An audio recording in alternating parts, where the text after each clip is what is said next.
Très bien. Bonsoir tout le monde. Bienvenue à l'Observatoire, dans l'ancienne bibliothèque ici. On va regarder un peu les actualités en astronomie. Donc on va commencer avec trois petites histoires. Et comme je viens de rentrer de Chili pour le travail, j'étais en mission là-bas, je vais vous expliquer un peu ce qu'on fait en fait avec l'astronomie française au Chili. Mais tout d'abord, on va commencer avec une petite histoire que vous connaissez sûrement. C'est l'astéroïde qui est tombé en Normandie, en fait, la semaine dernière. Donc, j'ai pas pu intégrer le vidéo dans mes slides, mais si vous êtes intéressé, vous pouvez googler le nom, là, 2023 CX1, super poétique. Et vous pouvez regarder le film de l'explosion dont l'astéroïde en fait, se désintègre dans l'atmosphère. C'est ce qu'on voit sur l'image là. Et donc, il y a une équipe qui s'appelle Vigiciel, qui en fait regarde beaucoup de ces observations de l'astéroïde qui entre dans l'atmosphère, et il essaie de trouver la position la plus probable d'impact sur Terre.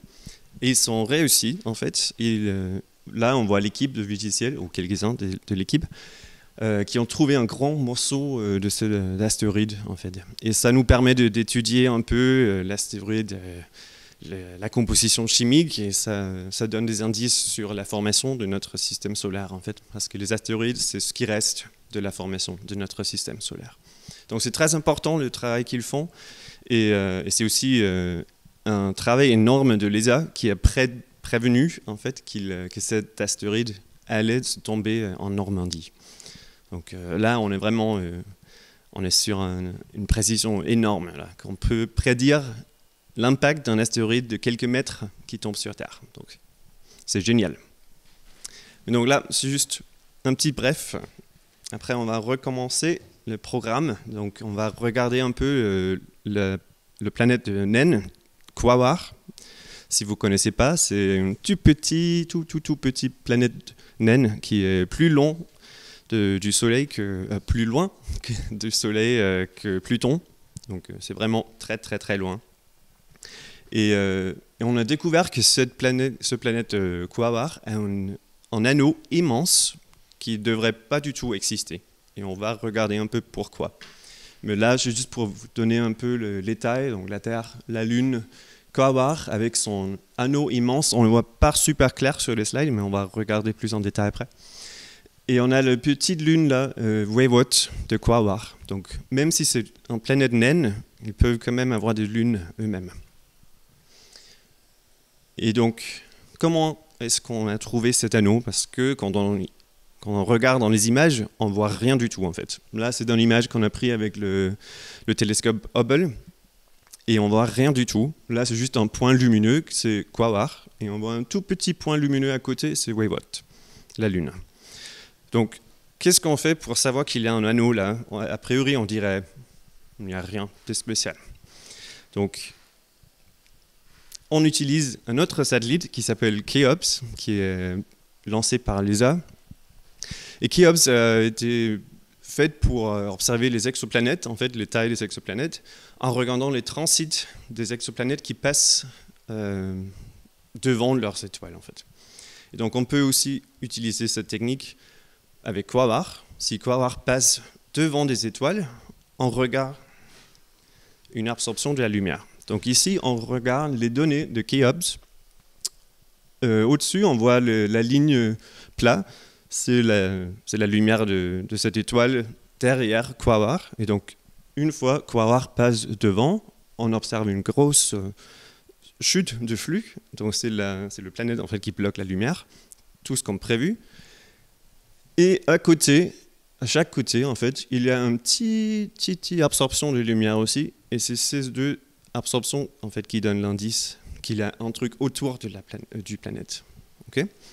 Donc, en bas, on voit un zoom sur ces tout petits absorptions-là. Et donc, 2 points, ça donne pas beaucoup, mais grâce à nos astronomes géniaux, ils ont pu faire ça 4 fois. Donc là, on voit Quaoar au milieu des 4 époques.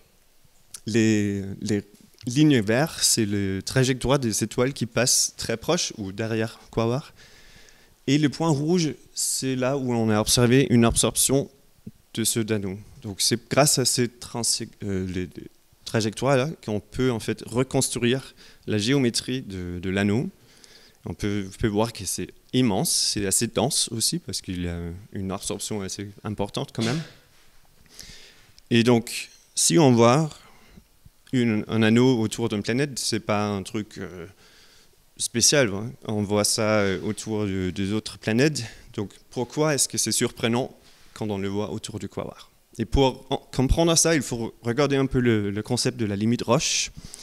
C'est un limite théorique. C'est le point, bon là, c'est la Terre. La Terre et la Lune, il y a une interaction gravitationnelle qui donne des forces de marée. Et si la Lune se rapproche trop de la Terre, en fait, les forces de marée sont tellement fortes qu'ils peuvent désintégrer la Lune. Donc une fois un satellite autour de la Terre, ou autour de n'importe quel objet, en fait, s'approche de cette limite Roche, ça va se déformer jusqu'à une désintégration complète et ça forme un anneau, comme ça. Et donc, rien de spécial là. Sauf que, s'il y a un anneau au-dessus, à l'extérieur de cette limite Roche, c'est très peu stable. Donc, un anneau ne peut pas exister là très longtemps. Soit il forme des lunes, comme on voit dans les autres planètes, là, dans le système solaire, Jupiter, Saturne, Uranus et Neptune. Ils ont tous des anneaux à l'intérieur de leur roche limite, sauf une exception, Saturne. Et au-dessus, à l'extérieur de cette limite roche, en fait, c'est des lunes. Donc, si on voit la même figure, le même schéma avec Quasar, on voit quelque chose un peu différent. Donc là, à droite, c'est Quasar. La ligne orange, c'est la limite Roche qu'on a calculée. Et on voit bien que cet anneau est beaucoup plus extendu. C'est vraiment à l'extérieur de cette limite Roche. Et on se demande pourquoi est-ce qu'on peut observer cet anneau. En fait, il devrait être soit compacté dans une lune ou disparu. Et donc, les astronomes ont dit que bon, peut-être que c'est juste, il se formait récemment, c'est probable, mais le temps de disparition d'un anneau comme ça, c'est quelques dizaines d'années. Donc si ça vient de se former, on est vraiment chanceux, on a eu de la chance énorme pour pouvoir l'observer tout de suite maintenant. Donc c'est très peu probable, même si c'est probable. Donc une autre explication, c'est plutôt qu'il y a une interaction entre Quasar et sa lune Weywot qui permet un saut de stabilité à ce point-là où existe l'anneau. Sinon, il peut aussi y avoir des autres lunes autour de Quasar qu'on ne connaît pas encore. Donc c'est un peu les explications, mais il faut sûrement attendre des observations de JWST. C'est sûr que ça va être observé aussi. Je ne sais pas si vous avez des questions là-dessus ou si on garde jusqu'à la fin, sinon on va... Oui? Tout à fait. C'est probable, mais c'est très peu probable. Parce que, en général, si tu vois les autres planètes, Saturne, par exemple, c'est un très bon exemple, il y a beaucoup de lunes qui pourraient avoir leurs propres anneaux, sauf que les forces marées de Saturne contre la Lune sont beaucoup plus fortes, donc ça perturbe l'anneau. Mais théoriquement, oui, ça peut exister, mais c'est très court, donc ça ne va pas être une configuration stable. Oui. Ces anneaux, ils sont faits de quoi ? En général, c'est des petites graines, des boules de rochers, en fait. C'est comme une météorite qui est désintégrée dans des rochers. Donc la taille, c'est entre des centimètres et des millimètres, à peu près. Je dis peut-être des bêtises là, parce que je ne suis pas planétologue. Je travaille sur les galaxies, donc à corriger peut-être. Oui. Pourquoi il y a des lunes à l'intérieur de la limite de Roche Pardon ? Pourquoi il y a des lunes à l'intérieur de la limite de Roche ? Très bonne question. C'est parce que la limite Roche, comme je vous ai dit, c'est une limite théorique. Il y a plein de perturbations dans les calculations. Donc la ligne, on voit là, c'est une ligne théorique vraiment simplifié. Plus on a de lunes, plus c'est complexe, la force gravitationnelle est perturbée beaucoup de fois, et donc ça change tout le schéma. Mais a priori, ça marche assez bien. Mais très bonne question. Oui? Les anneaux à l'extérieur de Uranus, c'est aussi à cause de la Lune, à l'extérieur de limite proche de Uranus. Oui, c'est bon. Oui, comme je l'ai dit, il y a des anneaux aussi un peu particuliers autour de planètes qu'on connaît déjà. Saturne et Uranus, tout à fait. Et oui, c'est des résonances. On croit, on n'est pas sûr encore, comme avec Quasar. C'est un peu... oui, on ne sait pas en fait. Mais on croit que c'est des interférences entre les lunes et la planète qui peut générer une sorte de stabilité dans cette zone. Mais oui, il reste toujours des choses à découvrir. Je me demandais si c'était une rocheuse, Quasar, c'est rocheux. Ouais. Il y a d'autres rocheuses avec des anneaux? Oui, les autres, Haumea et Chariklo, sont aussi des rocheuses. C'est des planètes naines. Donc oui, il y a effectivement quelque chose là dans les extrémités de notre système solaire qu'on ne connaît pas très bien. Et c'est quand même aussi difficile d'observer. C'est très loin et très faible. Donc on va continuer un peu. Si vous avez des questions à la fin, n'hésitez pas. Moi, c'était sur ce que vous avez montré au tout début. Oui? La météorite qui est rentrée dans l'espace, là. Ouais. Ça a été en Normandie. Donc je suppose qu'elle était plus grosse au départ. Une fois qu'elle est rentrée, elle s'est un peu consumée. C'est ça. Donc quand elle rentre... C'est quand même grosse, d'après ce qu'on voit. Oui, Aucun cratère à l'atterrissage parce qu'on le voit mentionné nulle part. ouais, non. Dans ce cas-là, non. C'était un astéroïde assez petit, d'un mètre ou quelques mètres, je crois. Donc, quand ça rentre dans l'atmosphère, ça commence à brûler, c'est ce qu'on voit. Et à un point certain, l'astéroïde en fait se désintègre. Et ça devient des tout petits morceaux, comme ce qu'on a vu là, de quelques centimètres, dizaines de centimètres. Donc, ça fait pas un cratère, ça tombe juste sur Terre. Donc, c'est pour ça qu'on peut aussi les trouver. Parce que si ça génère un cratère, en fait, ça veut dire que le météorite explose à l'impact. Ok, on va commencer. La prochaine, on va bouger un peu plus loin de notre système solaire. Là, c'est une naine blanche qui est à peu près 15 années-lumière de notre Soleil. Donc ça, c'est quand même proche, considéré aux distances de galaxies qu'on va voir après. Donc là, c'est le télescope Hubble qui a pesé cette naine blanche en utilisant une méthode de lentille gravitationnelle. Et on va rentrer là-dessus. Mais tout d'abord, est-ce que vous savez qu'est-ce que c'est une naine blanche? Tout le monde sait? Question? Non. La naine blanche, c'est une étoile avec une densité assez importante et de petit diamètre.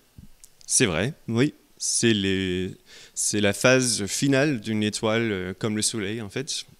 Donc les couches externes sont expulsées. Et ce qui reste, c'est le noyau de l'étoile qui brille, qui est très dense et qui est compacté. Et donc, c'est pour ça qu'il brille très fort et très clairement dans les lumières bleues et blanches. Donc, c'est pour ça qu'on dit une naine blanche. Mais bon, la lentille gravitationnelle, c'est un effet de déformation de lumière, des sources qui se trouvent derrière des autres sources. Donc ici, c'est un schéma de la Terre, le Soleil et une étoile. Et en fait, c'est comme ça qu'on a pu montrer la théorie de gravitation d'Einstein. On va rentrer là-dessus tout de suite. Mais juste pour vous expliquer, selon la théorie gravitationnelle de Newton, on peut aussi prédire une déviation de lumière, ce qui est 2 fois moins important qu'avec la gravitation einsteinienne.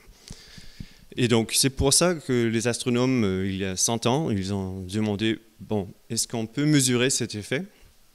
C'est un peu difficile avec le Soleil, parce qu'en général, on ne voit pas les étoiles en même temps que le Soleil. Donc, ils ont attendu un éclipse solaire. Ils ont prédit qu'en 29 mai 1919, il y aura un éclipse solaire qui passe là. C'est le trajectoire noir qu'on voit. Ils ont fait 2 expéditions d'Angleterre, aux 2 en Afrique et au Brésil, pour mesurer les positions des étoiles lors de cette éclipse. Et donc c'est tout à fait ce qu'ils ont fait. Ils ont pris des images. On ne voit pas très bien, parce que c'est quand même une plaque photométrique d'il y a 5 ans. Ils ont fait des mesures là. J'ai grandi les lignes blanches où ils ont marqué les positions des étoiles pendant l'éclipse. Ils ont fait des images avant et après de référence. Ils ont mesuré la déviation des positions des étoiles et ils ont dit « Ah, mince, c'est 2 fois plus grand qu'on avait attendu avec Newton. » Donc, effectivement, Einstein a prouvé sa théorie et il a dit « Yes, ça marche !» Et donc, tout le monde était triste et heureux parce que là, maintenant, il faut faire beaucoup plus de maths.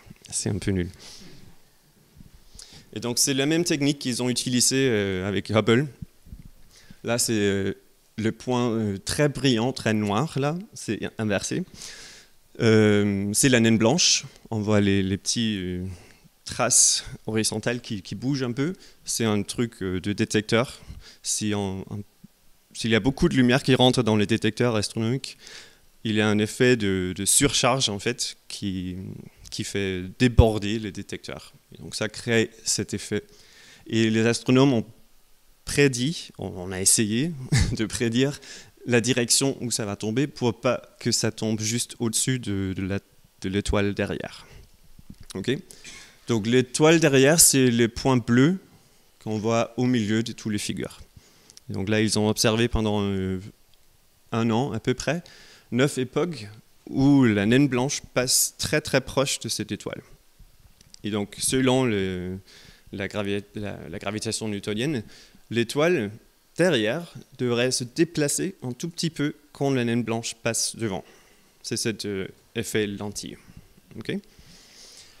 Et donc, c'est tout à fait ce qu'ils ont fait. Ils ont mesuré très précisément dans ces images. C'est très très difficile parce qu'on voit à l'œil, on voit en fait rien ce qui se bouge. Okay. Et on va comprendre pourquoi. Parce qu'ils ont mesuré une déviation de 2,5 milliarcs-secondes. Et je ne sais pas si vous savez la définition d'une seconde arc, une arc-seconde. C'est très peu. C'est 1 degré divisé par 3600. Donc c'est très très peu, une seconde arc. Ils ont mesuré 2,5 milliarcs-secondes. Donc c'est vraiment une déviation tout petite. Si on fait cette distance angulaire ou cet angle à la distance de la Lune, donc si on observe à la surface de la Lune, ça correspond à 5 mètres. C'est donc la même précision qu'ils ont obtenue de regarder une voiture qui est en train de se garer. C'est le déplacement qu'ils ont observé. Donc c'est vraiment une précision énorme qu'ils ont obtenue. Et grâce à ça, ils ont pu mesurer ou peser la naine blanche. Et pourquoi c'est important, vous dites? Parce que ça nous permet de tester et vérifier nos modèles de comment s'évoluent les étoiles, comment ils terminent comme les naines blanches. Et certes, il y avait des études avant qui ont mesuré les masses et la taille des naines blanches. C'est le schéma à droite. Donc il y a 4 points, c'est 4 naines blanches qu'on a déjà mesurées. Et pourquoi c'est spécial de le faire une fois avec Hubble alors? C'est parce que c'est la première fois qu'on a fait ça avec une naine blanche qui n'a pas un partenaire. Tous les autres naines blanches à droite là, c'est des systèmes binaires. Donc c'est une naine blanche avec une autre étoile qui dansent ensemble. Et donc, c'est très probable que l'évolution de 2 étoiles en même temps change en fait l'évolution d'une naine blanche. Et comme ça, on pourrait imaginer que les naines blanches qui sont formées dans les systèmes binaires ont des propriétés spéciales. Et donc, on ne voit pas grande différence, ce qui est peut-être pas surprenant, peut-être surprenant, c'est difficile à dire avec un seul point. Donc il faut sûrement faire plus d'observations pour comprendre l'évolution des étoiles et les phases de naine blanche. Est-ce qu'il y a des questions là-dessus? Non, sinon on continue. Vers les galaxies, c'est quand même mon thème préféré. Je travaille sur les galaxies tous les jours, donc là c'est plutôt mon domaine. On va regarder les morphologies des galaxies par JWST, le James Webb Space Telescope.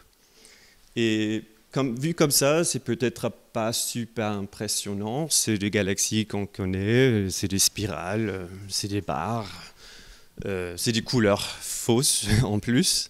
Donc rien de spécial là.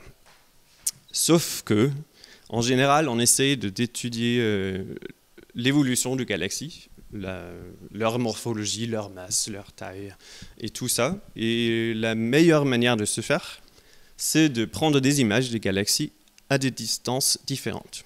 Donc ici, on voit une compilation des images de Hubble. C'était les meilleures images qu'on avait avant JWST.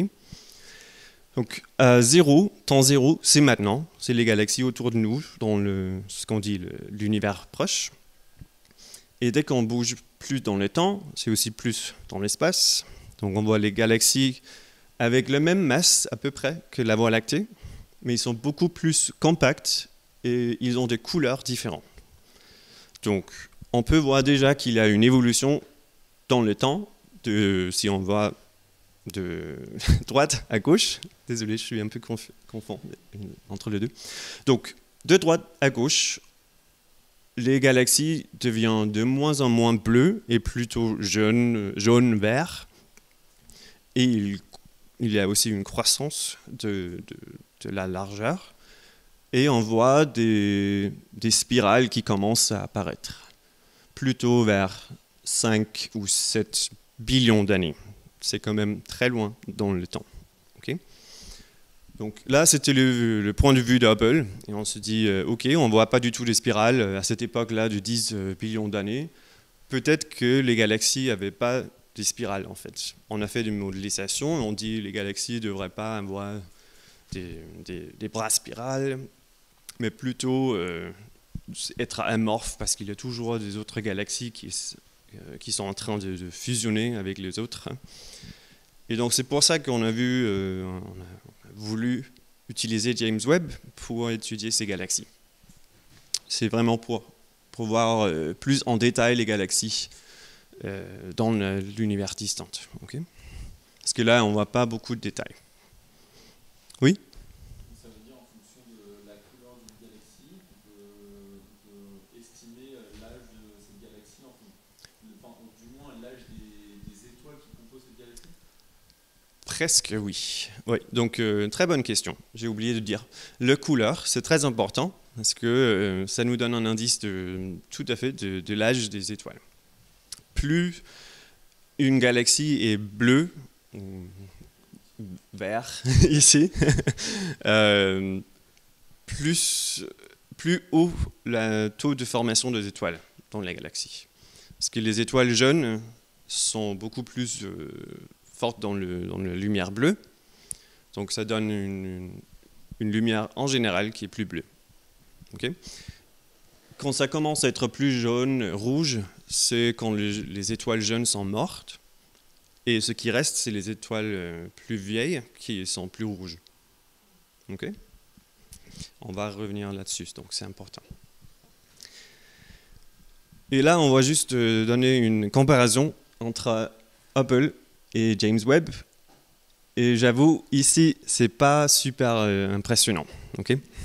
On voit les images Hubble, c'est un peu plus flou. Okay. Sinon, on voit pas vraiment grand-chose. Okay. On voit des petits trucs un peu bizarres. On dit, c'est vraiment une galaxie là, ou c'est juste un truc sur le détecteur. Mais ici, on observe dans les longueurs d'onde qui sont plutôt bleues. Donc c'est là où on trouve des étoiles jeunes. Il n'y en a pas beaucoup, donc c'est pour ça qu'il y a ces trucs un peu patchy, un peu amorphes.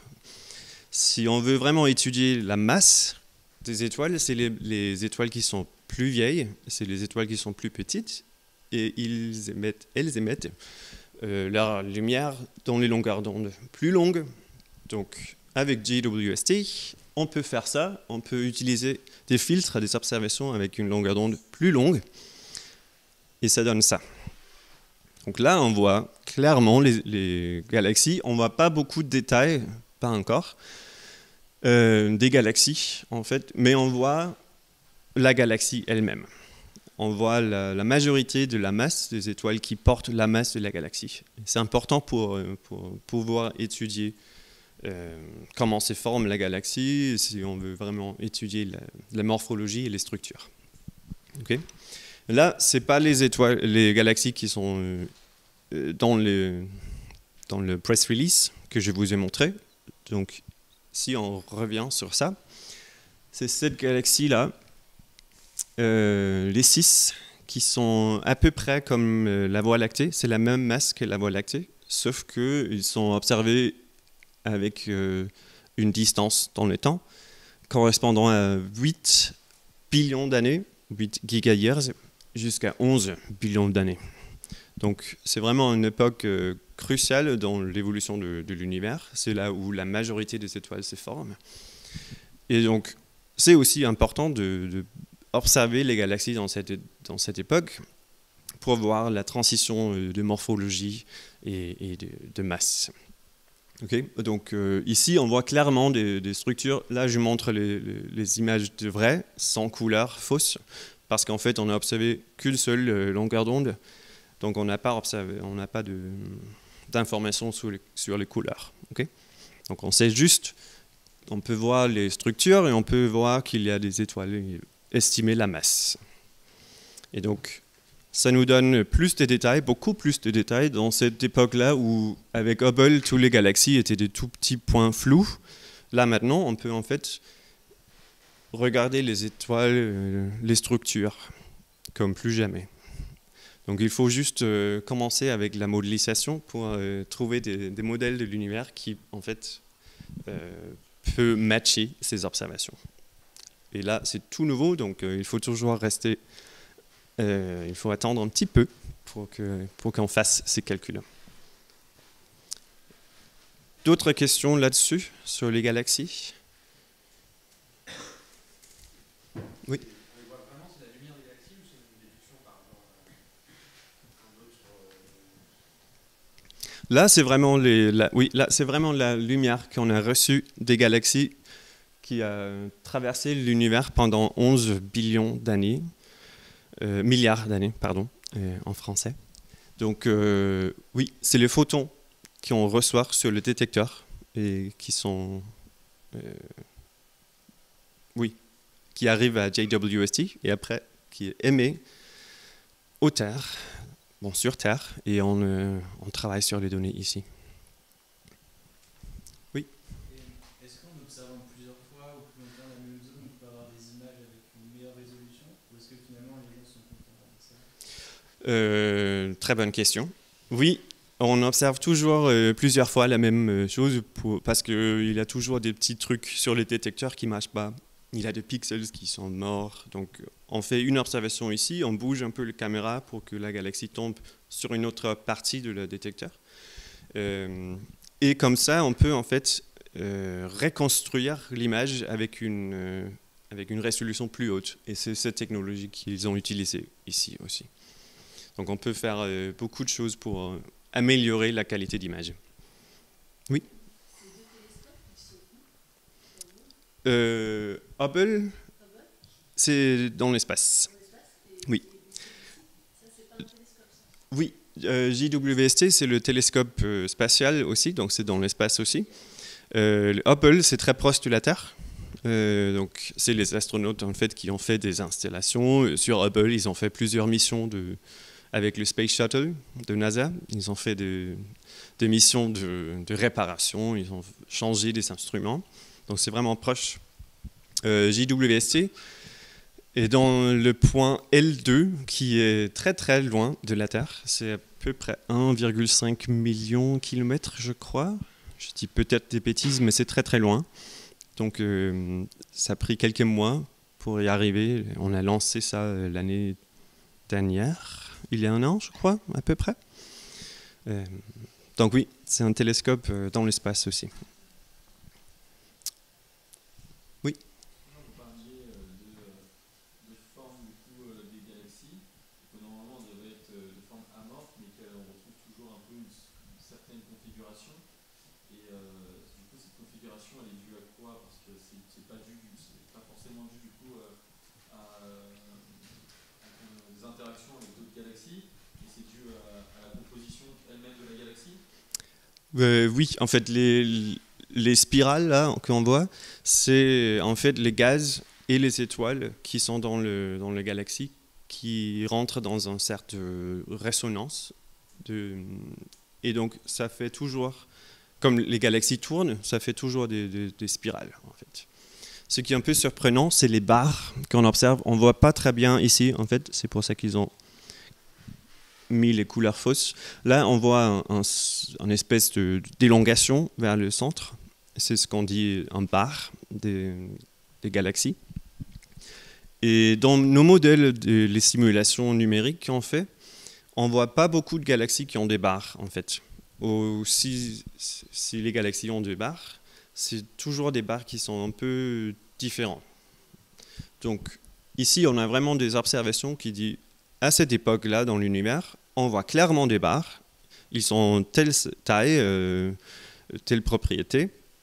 Et donc là, c'est aux théoréticiens, aux simulateurs, de changer leur modèle et dire OK, est-ce qu'on peut en fait matcher ces observations? Est-ce qu'on peut changer quelque chose dans l'évolution de l'univers pour que les galaxies ont ces propriétés à cette époque? Oui. On peut savoir quelle forme elle a, notre galaxie à nous? Oui, on peut. C'est un peu plus complexe parce que comme on ne peut pas envoyer un drone pour prendre une image, on observe avec les ondes radio dans la Voie lactée et on peut voir l'émission du gaz dans les bras spirales de la Voie lactée. Et comme ça, on peut reconstruire, c'est un peu complexe, même pour moi, de refaire ce calcul. Mais grâce à la vitesse avec laquelle les étoiles et le gaz bougent, on peut reconstruire la position dans la galaxie. Et là, on voit très clairement les bras spirales. C'est comme ça qu'on sait que la Voie lactée est une galaxie spirale. Oui. Est-ce qu'il y a, à part l'âge des étoiles, est-ce qu'il y a beaucoup de différences entre ces galaxies qu'on observe et les galaxies qui sont dans notre entourage? Bon, là, c'est une étude très très spécifique sur les galaxies qui ont des propriétés plutôt comme la Voie lactée. Donc, ça ne donne pas une point de vue global plutôt représentatif, malheureusement. Pour ça, c'est plutôt les galaxies comme celles qu'on a vues là, où on ne voit pas beaucoup de détails, parce que moins massive une galaxie, moins grand. Donc, les galaxies croisent, s'il y a une croissance de masse, il y a aussi une croissance de taille. Et donc, comme la Voie lactée est assez massive, c'est aussi une galaxie grande, et c'est ce qui se passe tout à fait avec les galaxies ici. C'est aussi des galaxies plus grandes dans cette époque. Mais donc, oui, on veut bien observer, et c'est tout à fait en train d'être observé avec JWST, des autres galaxies qui sont plutôt représentatives, qui sont plus normales, c'est-à-dire. Okay. S'il n'y a pas d'autres questions là-dessus, on peut toujours revenir si vous avez des questions à la fin. Sinon, je vais vous expliquer un peu. Oui. On parle donc de cette partie centrale qui est là où on a plus d'étoiles et massives. Est-ce qu'on sait mesurer le nombre d'étoiles qu'il peut y avoir? Oui. Pourquoi elles sont plus massives dans certaines galaxies, moins massives? Est-ce que c'est uniquement dû au nombre, ou est-ce que c'est aussi dû à d'autres phénomènes ou d'autres critères? Très bien. Oui. C'est la taille. Pourquoi certaines ont des bras très allongés? Oui. Oh, plein de questions en même temps. Je vais essayer la première partie. C'est très bien.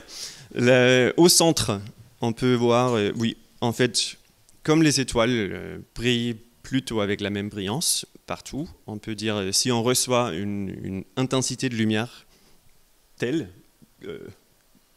très noire là au centre, ça veut dire qu'il y a approximativement tel nombre d'étoiles. Donc c'est proportionnel, à peu près. Ça dépend aussi de couleur, parce que s'il y a beaucoup de lumière bleue, ça veut dire qu'il y a plus d'étoiles jeunes qui sont très très massives, mais ne sont pas très nombreuses. Par contre, s'il y a beaucoup de lumière rouge, ça veut dire qu'il y a beaucoup d'étoiles plutôt vieilles et petites, donc plus nombreuses. Donc il y a une proportionnalité, mais il y a aussi une correction qui dépend de l'âge des étoiles. Donc dans les centres de galaxies comme ça, c'est plutôt des étoiles vieilles, parce qu'il n'y a pas beaucoup de gaz pour faire de nouvelles étoiles. Et en général, ce qu'on observe, si on avait vraiment des images couleurs, je peux montrer ça après si vous voulez, dans les spirales, c'est plutôt la lumière bleue, et le centre, c'est plutôt jaune-rouge. Donc ça montre très clairement que la formation des étoiles passe dans les bras spirales. Et après, il y a une certaine transition qu'on ne sait pas trop bien comment ça marche pour que se retrouve au centre. Et c'est cette évolution morphologique qu'on essaie de comprendre avec ces images, par exemple. D'accord. On part du principe que les étoiles ne sont pas éjectées ou ne sont pas poussées vers l'extérieur, mais elles sont réattirées vers le centre. Il y a les deux effets en même temps. Donc, en général, les étoiles gardent leurs orbites, donc ils ne bougent pas beaucoup, sauf que quand ils rentrent dans les résonances gravitationnelles, ça peut perturber leurs orbites et ça peut changer soit à l'extérieur ou vers l'intérieur. En général, ce qu'on observe le long le bar, je vais rentrer là, le long, par exemple l'image pas au milieu, on voit le bar perpendiculaire. Il y a toujours un transport de gaz et des étoiles qui va deux bras spirales. Il y a un point de connexion et après les étoiles et le gaz est en fait dévié vers le centre. Mais il y a beaucoup de mécanismes, comme il y a beaucoup d'étoiles qui tirent de tous les sens. C'est très très complexe de modéliser. J'ai oublié la dernière partie de votre question. Ah oui. Oui, donc les galaxies ne sont pas isolées. Donc il y a toujours des collisions de galaxies, les mergers, qu'on dit en anglais, qui fait une sorte de transition morphologique, on pense, que ça peut perturber aussi les étoiles pour qu'elles se rentrent plus au centre. Et aussi, ça crée une expansion au niveau extérieur. Donc, c'est les deux effets en même temps, en fait. C'est une concentration, mais c'est aussi une expansion. C'est un peu contre-intuitif. Mais c'est comme ça les galaxies croisent, en fait. C'est plutôt les collisions qui font croître. Et après, c'est juste une évolution de formation graduelle, comme la Voie lactée, maintenant. Oui. La morte d'une galaxie. Là, il faut penser très très très dans le futur. La mort d'une galaxie, je ne crois pas qu'on pourrait dire vraiment. Bon, dans une époque donnée, oui, toutes les étoiles soit sont des naines blanches, soit sont explosées. Mais il y aura toujours du gaz autour, sauf que si on a vraiment expulsé tout le gaz, ou ça ne peut plus former des étoiles, oui, là on dirait peut-être qu'une galaxie est morte. Sinon, il y a des galaxies qui ont une formation des étoiles très très faible, ou pas du tout. Et là on dit aussi que c'est une étoile morte, même s'il y a toujours beaucoup d'étoiles qui sont toujours vivantes. Mais oui, une galaxie morte, c'est un peu morbide et bizarre. Mais ça existe quand même comme terminologie. Ok, on va commencer la dernière partie. mon voyage au Chili. J'adore aller au Chili, comme vous pouvez dire peut-être. Et donc là, je vais vous raconter un peu sur un projet qui s'appelle Foremost, qui est en fait partiellement construit ici au CRAL. CRAL, c'est le centre de recherche à l'Observatoire. Si ça vous intéresse, vous pouvez voir mon collègue Alexandre dans le hall d'intégration après. C'est beaucoup plus dans les détails de la construction de cet instrument. Moi, étant chercheur, je travaille plutôt dans tout ce qui est infrastructure et recherche. Donc, il y a un mois, je suis voyagé au Chili pour faire ça, tout à fait, travailler les infrastructures qu'on a entre la France et le Chili, pour mettre cette mission en place. Vous connaissez sûrement, je crois, les observatoires au nord du Chili. On a les observatoires La Silla, Alma et Paranal. C'est les observatoires européens au Chili. C'est les petits points rouges là, au nord du Chili. À Santiago, on a les bureaux, le bureau principal de l'ESO, c'est l'Observatoire européen austral, à Santiago. Et on a aussi, comme je crois que moins de personnes ici savent, un centre CNRS qui s'appelle le Laboratoire franco-chilien d'astronomie. Et donc en fait, le CNRS est un peu partout dans le monde. On a des instituts, des labos partout. Et notamment en Amérique du Sud. Là, c'est un petit schéma pour vous montrer les activités de la France de recherche en Amérique du Sud. Tout ça géré par la délégation à Rio. Et donc, lorsque j'étais là, on a fait des réunions avec la délégation à Rio du CNRS pour mettre en place, ou essayer de mettre en place, des liens entre la recherche française et la communauté chilienne et française. Donc c'est très intéressant, toutes ces négociations politiques, mais on est quand même là pour faire de la recherche. Et pour faire ça, on va à l'Observatoire, dans le nord. C'est à peu près 1000 km au nord de Santiago, juste hors de Antofagasta, une ville horrible. Si vous avez le choix, n'ayez pas. C'est pas la peine. Mais juste hors d'Antofagasta, on arrive à ce point-là, Paranal, l'observatoire que vous voyez dans l'image. C'est les 4 télescopes qui s'appellent le Very Large Telescope, le VLT, qui peuvent travailler ensemble, et on peut recevoir toute la lumière des 4 télescopes en même temps et le canaliser dans un instrument pour analyser la lumière.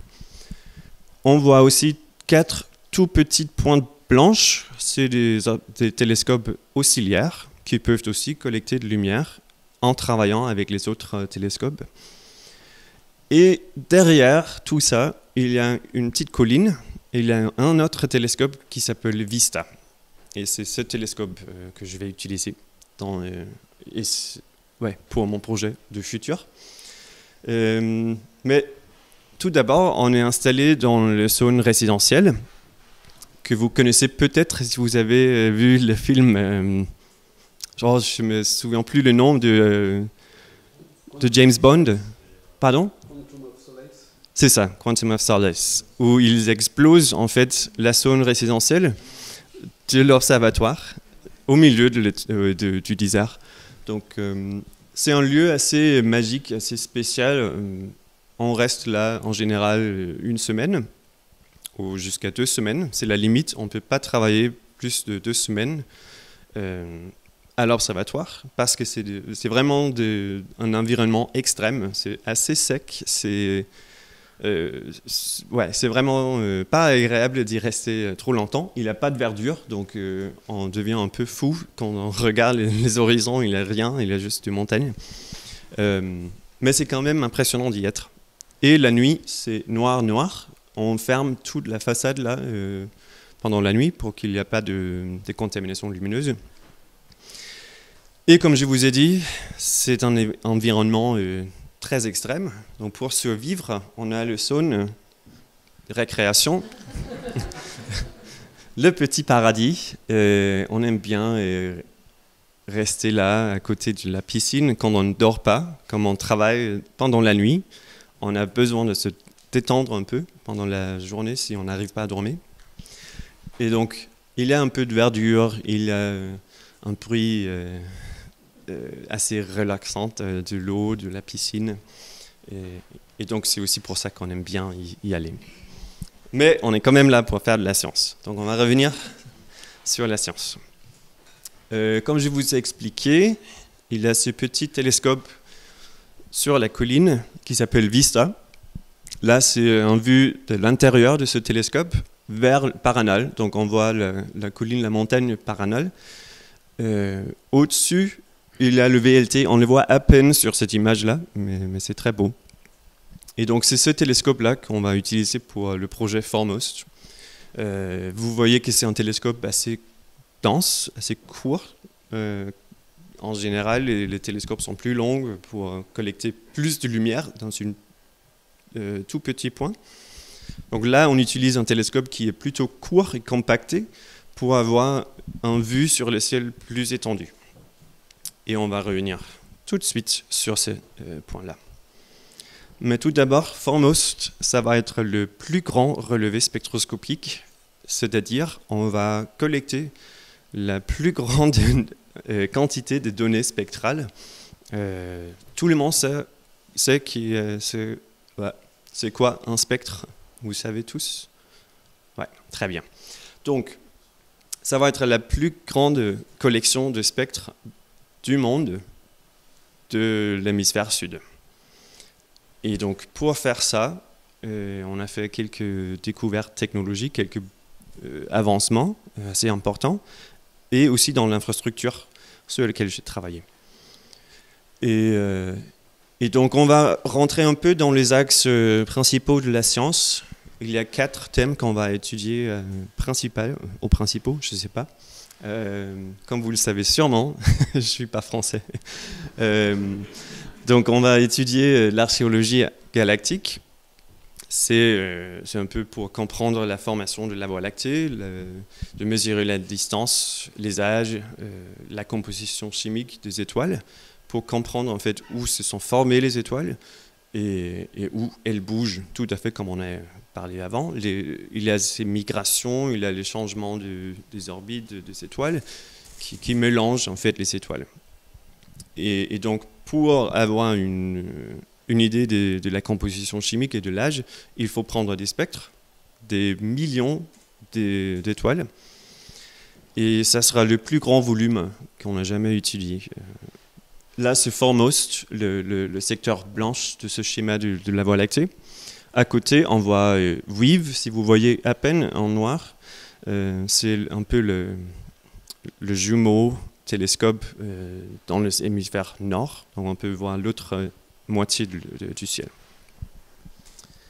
Donc ça, c'est une des choses qu'on va étudier. L'autre, c'est les explosions cosmiques. Il y a beaucoup d'explosions dans l'espace, dans l'univers, des supernovas, des étoiles des collisions des étoiles, des trous noirs, des kilonovas, plein de choses, on dit des sources transitoires qui apparaissent comme ça et qui s'éteignent comme ça. Et donc pour observer ça, il faut bouger très vite. Parfois c'est quelques heures, parfois c'est quelques jours, quelques semaines. Donc on a cet observatoire qui s'appelle le télescope Vera Rubin, qui est en train d'être construit aussi au Chili. Là vous voyez, c'est pas le plus récemment, je crois que ça a avancé un peu, mais c'est un télescope qui va faire un sondage du ciel en images, d'imagerie, tous les 3 nuits, tous les ciels qu'on peut observer.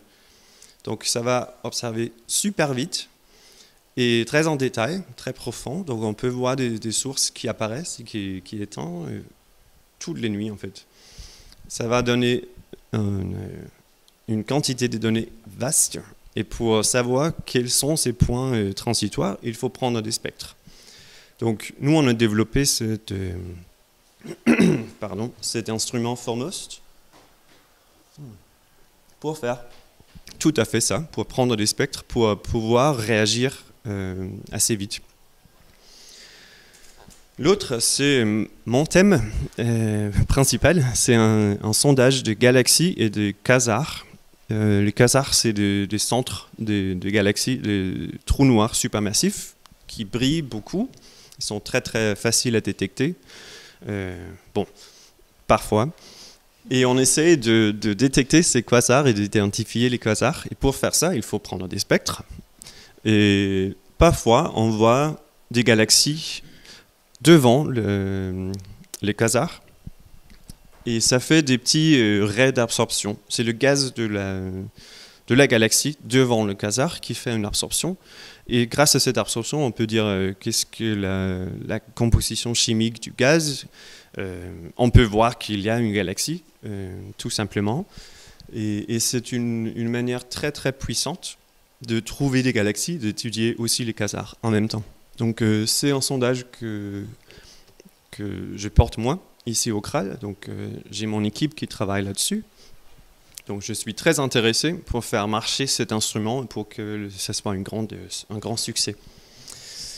Et dernier point, c'est la cosmologie, la cartographie cosmique. Donc c'est juste, en fait, de mesurer les positions et les distances aux galaxies et aux quasars pour donner une cartographie, en fait, pour voir les structures dans l'univers. Ça nous explique un peu comment va évoluer l'univers. Il y a des différents modèles ici de l'univers qui peut collapser, qui peut expander. Et pour savoir quel est le modèle correct, il faut avoir des observations, des distances, des regroupements des galaxies, les structures, aussi les vides entre les galaxies. C'est très important pour comprendre ces modèles. Donc là, c'est très vite expliquer la science qu'on va faire avec ces instruments. Si vous avez des questions, on peut en discuter pleinement à la fin. Et pour faire ça, on fait des relevés spectroscopiques. Avant, il y avait une mission qui s'appelait le Sloan Digital Sky Survey. C'était l'hémisphère nord. Et ils prenaient des observations pendant 4 ans. Ils ont observé 1,5 million d'objets. C'est quand même pas mal. Mais pour faire toutes les études qu'on voulait faire nous-mêmes dans le projet Foremost, il a besoin de 25 millions d'objets. Donc plus de 10 fois plus d'observations. Et donc, avant, on utilisait une méthode de spectroscopie à fibres. C'est la même technologie qu'on utilise maintenant pour Foremost. Sauf que, avant, c'était des plaques aluminium avec des petits trous percés là-dedans. Et il y avait une personne qui a installé les fibres un à un, comme ça, toute la nuit. Ça prend à peu près 45 minutes pour une plaque. Pendant la nuit, on observe 8 ou 9 plaques, donc c'est un travail affreux. Et on ne veut plus faire ça. Si on va faire 10 fois plus les observations, ce n'est pas la peine. Il y aura sûrement un syndicat qui dit 1 à 1, on ne peut pas faire ça. Au moins en France, mais on est au Chili. Donc on a quand même bougé un peu la technologie, on a poussé les limites, on s'est dit on pourrait faire mieux. Là, je montre l'hexagone, là c'est comment dire ça, le point de vue sur le ciel qu'on va observer avec Foremost. Tous les points noirs, c'est des fibres qui sont positionnées. Et à côté, vous voyez la Lune pour donner un peu de dimension. Donc c'est vraiment énorme cet instrument. Et comme je vous ai dit, on n'utilise plus les mains, le travail manuel. Donc on a, grâce aux Australiens, on a fait ce système de fibres qui peuvent bouger en fait juste avec un changement de voltage. Donc si vous voyez encore, là, tous les fibres sont parquées et tout de suite on dit on veut bien que ce fibre-là pointe cette direction et l'autre cette direction, et ça prend quelques secondes comparé avec 45 minutes.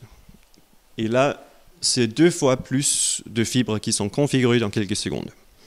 Donc ça veut dire que tout à fait, c'est possible en fait d'observer 2436 objets en même temps, très facilement, sans un travail affreux.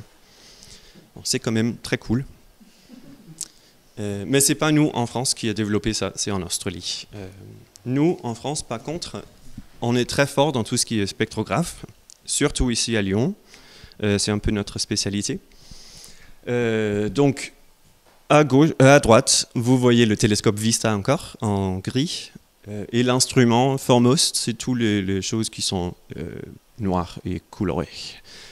Donc on voit, je ne veux pas tout expliquer, si vous êtes intéressé, on peut en parler. Mais le plus important, c'est les deux spectrographes en bas, les deux boîtes noires là, qui sont construits ici, à Lyon, dans le hall d'intégration que vous pouvez voir après. Et juste à côté, c'est mon collègue Johan Richard qui est derrière l'instrument. C'est un des deux boîtes noires là, qui est ouvert, et on voit l'intérieur du spectrographe. C'est un système assez complexe pour prendre des spectres de haute qualité. On disperse la lumière dans 3 bras en fait, pour avoir plus de détails. Donc on a 3 caméras, c'est les cylindres que vous voyez là. Et derrière chaque cylindre, il y a un détecteur qui collecte tous les photons. Et donc, en total, il y a 3 spectrographes pour l'instrument, pour observer 2436 objets. Et 2 tiers sont construits ici à Lyon. Donc c'est vraiment comment dire ça, une contribution très très importante ici en France. Et juste pour vous montrer encore, c'est énorme. Là, c'est les 2 boîtes à côté. Et notre collègue Karen, qui malheureusement n'est plus ici à l'Observatoire, elle travaille dans le secteur privé. Parce qu'elle est très forte et super brillante. Mais là, vous voyez que c'est vraiment un instrument énorme. Et là, c'est juste la partie noire là qui va être en dessous du télescope, du plateforme du télescope. Donc tout ça, pour quoi faire? Bon, je vais vous expliquer un peu la science. Et là, la dernière partie, c'est les infrastructures. Quand on reçoit une quantité de données assez élevées, il faut aussi savoir comment le traiter, comment l'analyser. Tout comme l'installation de fibres, c'est un travail affreux. Si on va regarder des millions, 25 millions, ou 25 millions de spectres, une par une, analyser ça, c'est impossible. C'est aussi un travail affreux. Et donc, on est en train de développer des algorithmes automatiques. Il y a notamment 3 logiciels automatiques pour cet instrument, pour analyser. Le premier, c'est les données qui arrivent du télescope. On a un logiciel de classification pour dire est-ce que c'est une étoile, est-ce que c'est une galaxie, un quasar, qu'est-ce que c'est. Et après, on a les logiciels d'analyse pour les étoiles, pour mesurer la composition chimique, les âges, tout ça, tous les quantités qu'on veut savoir sur les objets. Aussi pour les galaxies, on a des logiciels qui analysent la composition de gaz dans les étoiles, dans les galaxies. Et donc c'est nous aussi, ici au CRAL, qui sont en train de développer ces algorithmes pour qu'ils soient les plus performants, parce qu'on veut quand même pas gaster, comment dire ça, utiliser trop de ressources pour les computations astronomiques. Donc on essaye toujours d'optimiser les algorithmes, d'être les plus performants. Et après les 5 ans de ce projet initial, de 5 ans d'observation, il y aura à peu près 100 millions de spectres qu'on aura analysés. Et tout ça sera public. Donc si vous êtes intéressé, à la fin, vous pouvez trouver vos objets préférés dans les bases des données. Et je vais arrêter là. Je crois qu'on est à peu près 1 heure. Si vous avez des questions, n'hésitez pas. Sinon, on peut aussi rester, s'il y a quelques-uns ou quelques-unes qui veulent visiter le hall, vous pouvez faire ça. On peut rester ici, discuter plus si vous voulez. C'est à vous. Ouais. Une question pratique sur les différents télescopes. Oui. Comment est-ce que vous réservez les créneaux et comment vous décidez quelle étoile ou quelle galaxie vous allez regarder? Très bonne. Ouais, très bonne question. C'est pas juste un doodle où on met le point j'aimerais bien faire ça, paf. Non, c'est un processus assez long. Ça dépend de l'observatoire. Donc c'est les observatoires qui gèrent ça. Il y a toujours un comité de sélection. Donc en général, 6 mois en avance ou 1 an en avance, on fait des demandes. On dit moi j'aimerais bien observer tel objet ou un ensemble d'objets. Il faut justifier pourquoi, il faut justifier qu'est-ce qu'on veut observer très précisément, quel instrument, quelle configuration de l'instrument et le télescope on veut utiliser, est-ce que c'est faisable. Parfois les gens disent je veux bien observer une galaxie qui est très loin avec une configuration qui permet de recevoir 0 photon. Donc c'est pas la peine de faire ces observations si on va recevoir rien du tout de signal. Donc on fait toute cette demande. Après, c'est la comité de sélection qui sélectionne. C'est des experts, c'est comme nous. Moi, je fais des comités parfois. C'est un peu pénible, il faut lire beaucoup de demandes. Mais c'est aussi super important et super impressionnant de voir tous les projets qui sont en train de se former partout dans le monde. Et donc, oui, ça dépend un peu de l'observatoire, comment ça marche. Pour Hubble et pour James Webb, c'est 1 fois par an, je crois, qu'on peut demander du temps. Et après, le temps qu'on veut, ça dépend de ce qu'on veut observer clairement. Et oui, si on est à la fin de cette sélection, on sait si on a eu le temps ou pas. Et après, tout ça est configuré et il y a des gens qui font l'opération du télescope, en fait, qui font les observations. C'est pas nous-mêmes. Donc, j'imagine qu'il y a une procédure d'urgence, comme ce que vous disiez au tout début avec la vidéo qui arrive. Oui. Urgemment de pointer cet objet-là. C'est ça, tout à fait. Ça dépend aussi des observatoires, quel pourcentage de temps ils mettent à côté pour dire s'il y a quelque chose d'exceptionnel qu'on veut observer tout de suite, c'est vraiment urgent. On peut faire ça, en général c'est peut-être 10% du temps ou un peu moins qui est alloué à ces projets qui sont un peu imprévisibles. Oui. On va peut-être libérer les gens qui veulent aller au hall et puis on va Oui. ici pour répondre aux questions. C'est ça. Merci pour la conférence. Merci d'être venu.